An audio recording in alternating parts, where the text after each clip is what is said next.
Culture plays a pivotal role in the quality of life we're allowed to enjoy or we're forced to endure. The ideas and norms people are expected to believe and follow shape major life decisions which determine the simple pleasures or avoidable suffering societies experience overall. That's why there's something terribly flawed about societies that ban music. Considering how music was once banned in countries like Cuba under the Castro regime, or how simply playing music or dancing in public has been banned in the name of Islam in most any ISIS, Taliban, or Al-Qaeda held territories. There's something inherently broken about these societies.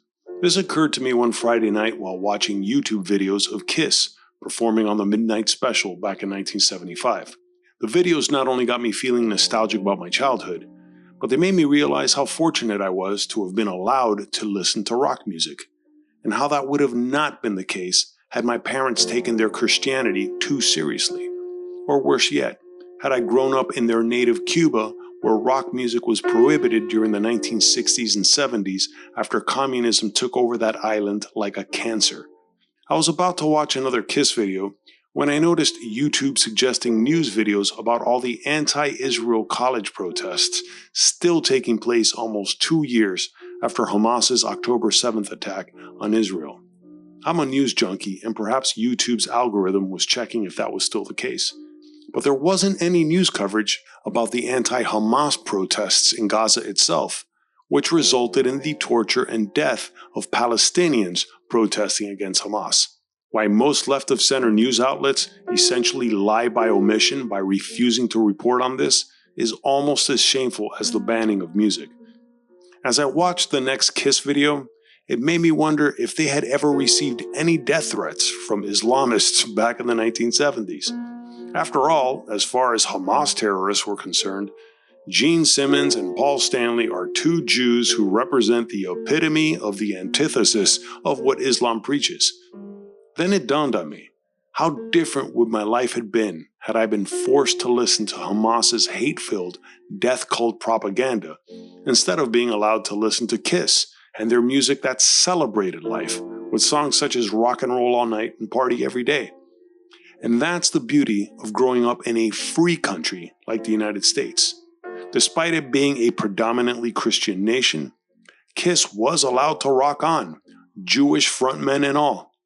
But how far would have Kiss gotten had Gene Simmons or Paul Stanley prominently worn the Star of David to proudly show they were Jewish? It probably wouldn't have helped them sell as many albums. But apparently, it was no problem for Peter Criss, the drummer, to sport a cross on his leather-studded cat-themed outfits. And as a Christian kid, this somehow made me think it was safe to listen to Kiss, since at least one of them represented a guardian angel in contrast to the demonic entity that Gene Simmons happily symbolized. And thanks to the ethnically diverse culture I grew up in Miami, Florida, my mother never thought I was inviting demonic forces into our house with my Kiss albums and posters. My mother was a devout Catholic, but not delusionally so. She had no problem with me listening to Kiss, though my dad found the dolls questionable. Culturally speaking, Kiss dolls were for girls as far as my dad was concerned, which is nothing to say about their long hair, makeup, platform shoes, and dancing on stage, even if one of them was spewing fire from his mouth. But my dad didn't care either. It was a fad as far as he was concerned, and he also grew up listening to music his father probably frowned upon too. Which made me think, what would have life been like growing up with a father who was a Hamas supporter, let alone one of its founders? How would that have shaped who I became as an adult? I got a sense of what that could have been, having watched enough interviews with Mossab Hassan Youssef, whose father was one of the founders of Hamas.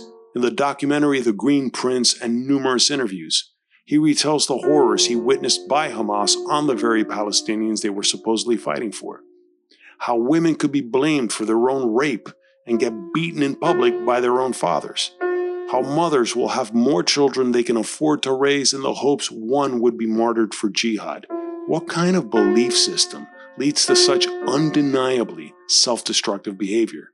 Why do so many people put up with this incalculable loss of human potential? Fear is the likeliest explanation, and sometimes all it takes to usher in that fear is a charismatic but equally deceptive megalomaniacal psychopath pitching a noble-sounding idea that predictably proves to be as destructive thanks to their minions and goons who are more than happy to terrorize whoever it takes to achieve absolute power. It's the unfortunate history of our species, from conquerors such as Alexander the supposed Great to Napoleon or to Adolf Hitler. And the pattern continues with soon-to-be tyrants shamelessly making false promises to their people, and often during economic depressions and or civil unrest. They don't care what it takes to acquire power, and unfortunately most people don't care if what they're being promised is unsustainable, let alone impossible.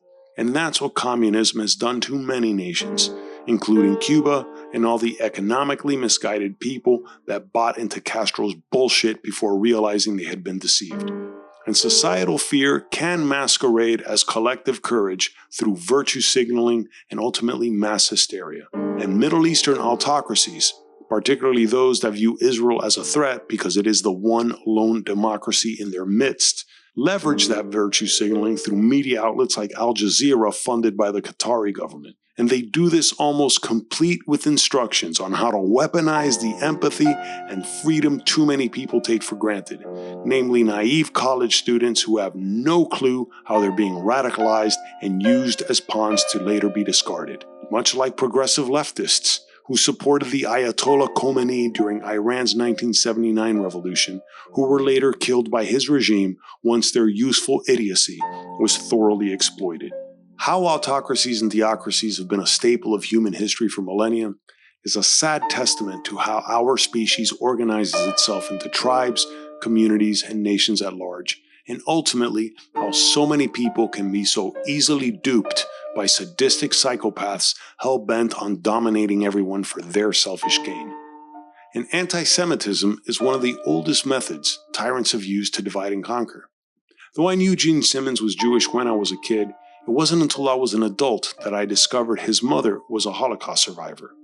How and why certain cultures have been so hell-bent on the destruction of others is something even as an adult I still can't wrap my mind around.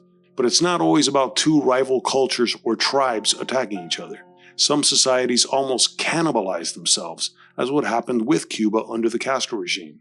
How many families split apart not just over political differences, but essentially choosing loyalty to a dictatorship over their own relatives. It would take a couple of decades for most Cubans to finally get hit by that reality, and the banning of rock music was one of the first wake-up calls. But since older generations like my mom's didn't care for rock music, apparently that didn't affect her too much. What did affect her was seeing certain family and friends lose their jobs or even getting arrested for not being revolutionary enough, and simply not idolizing the walking, talking societal tumor that was Fidel Castro. Worse still, the amount of pseudo-intellectuals, even nowadays, too stupid to know they enabled this. It was always dispiriting to hear useful idiots try to convince me how Fidel Castro was a champion of social justice and how much free healthcare and education he provided to Cubans, despite the rationing of food, the banning of books, travel, and even music. But as infuriating as it is to watch some people still hail the Castro regime as victims of U.S. imperialism, by the way, a narrative they carefully crafted to distract from their countless human rights abuses, I can't imagine the visceral shock most Jewish people feel every time they witness the hordes of truly useful idiots supporting Hamas, without realizing the very religion misguiding that terrorist organization is a ripoff of Judaism itself. How many anti-Semitic Christians and Muslims don't realize they're basically second and third-rate Jews? And the contrived food shortages and inexcusable power outages Cubans still have to endure even after this despot's death is nothing in comparison to what Palestinians in Gaza are needlessly suffering thanks to Hamas. These levels of human suffering are largely due to the culture we are fortunate or unfortunate to be born and raised under, particularly a belief system like Islam, which calls for death to non-believers and anyone leaving the faith.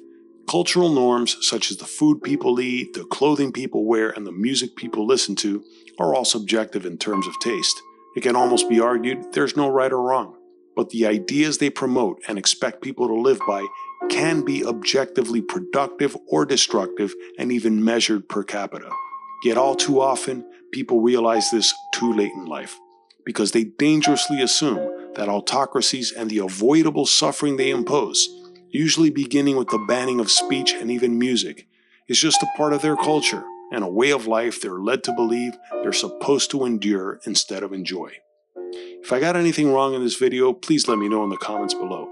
But if you enjoyed this video, please give it a like, subscribe to the channel, hit the notification bell for upcoming videos, and check out the links below for my original art and merchandise. And thanks for watching.